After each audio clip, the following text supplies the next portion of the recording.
Hi everyone, welcome back to Kids Church. I hope you had a great week. Happy Valentine's Day. I hope you all are doing something fun, and I hope there's chocolate involved. Remember, this month, First Baptist Church of Waterford is praying for CareNet Pregnancy Center, so make sure you're praying for these moms and unborn babies. And we're going to get right into our verse. Don't forget to call me, or you can look up First Baptist Church of Waterford, Connecticut, and you can say this verse to Mrs. Ledestri on the phone. I'm sure she'd love to hear from you. I hear from some of you, but I don't think Mrs. Ledestri has heard from anybody yet.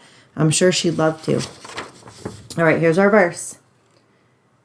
For God so loved the world that he gave his only begotten Son, that whoever believes in him should not perish, but have everlasting life.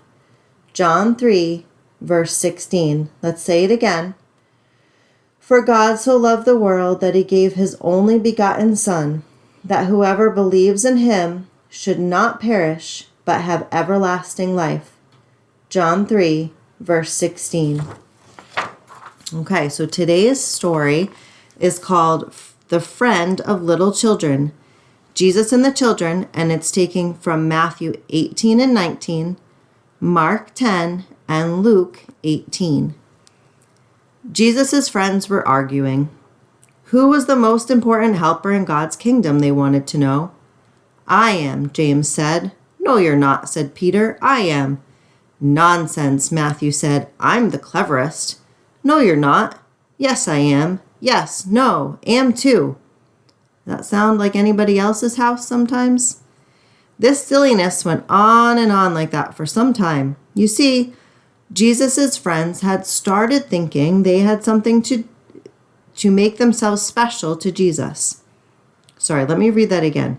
Jesus' friends had started thinking they had to do something to make themselves special to Jesus. That if they were the cleverest or the nicest or something, Jesus would like them best. Here's a picture of them arguing with each other about who's the best.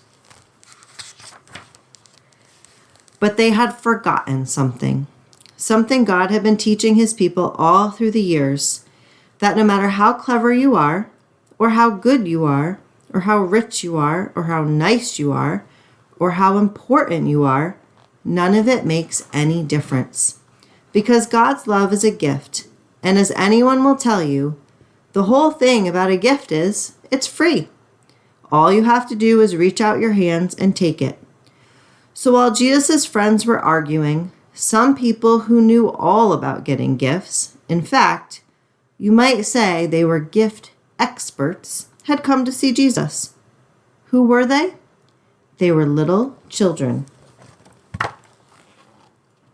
There you go. So over here, there's Jesus' friends arguing, and over here you see Jesus with a little child.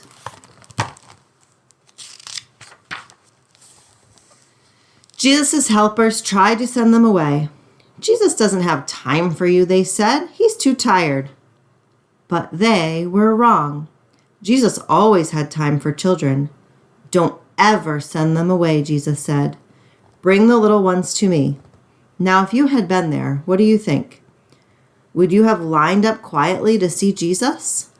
Do you think Jesus would have asked you how good you've been before he'd give you a hug?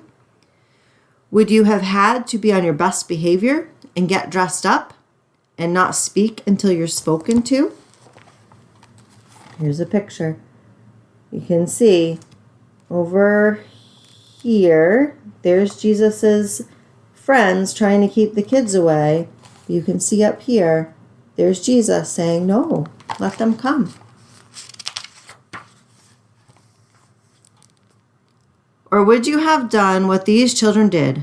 Run straight up to Jesus and let him pick you up in his arms and swing you and kiss you and hug you, and then sit on his lap and listen to your stories and your chats?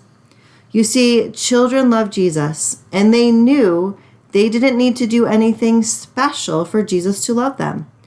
All they needed to do was to run into his arms, and so that's just what they did. Well, after all the laughing and games, Jesus turned to his helpers and said, no matter how big you grow, never grow up so much that you lose your child's heart. full of trust in God. Be like these children. They are the most important in my kingdom.